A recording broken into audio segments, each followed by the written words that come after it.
Christmas എന്ന് പറയുമ്പോൾ തന്നെ ആദ്യം നമ്മുടെ കണ്ണിലേക്ക് വരുന്നത് ചുവപ്പ് നിറമായിരിക്കും അല്ലെ. സാന്താക്ലോസിന്റെ ഡ്രസ്സ് മുതൽ സ്റ്റാർ വരെ എല്ലായിടത്തും ചുവപ്പ് നിറം. വെറുതെ ഒരു ഭംഗിക്ക് വേണ്ടിയാണോ ഈ നിറം ക്രിസ്മസിന് തിരഞ്ഞെടുത്തതെന്ന് ആരെങ്കിലും ചിന്തിച്ചിട്ടുണ്ടോ? ഇതിനു പിന്നില് രസകരമായ ചില കാരണങ്ങളുണ്ട്. ആദ്യത്തെ കാരണം വിശ്വാസം തന്നെയാണ് കേട്ടാ.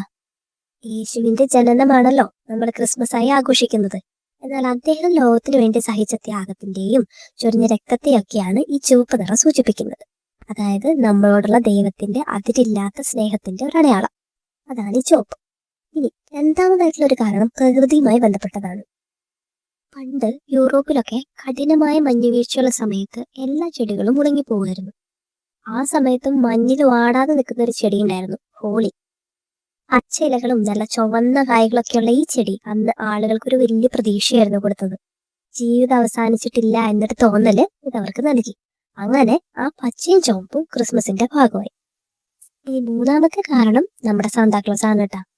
സത്യത്തിൽ പണ്ട് സാന്താക്ലോസ് പലതരത്തിലുള്ള വസ്ത്രങ്ങളാണ് ധരിച്ചിരുന്നത്.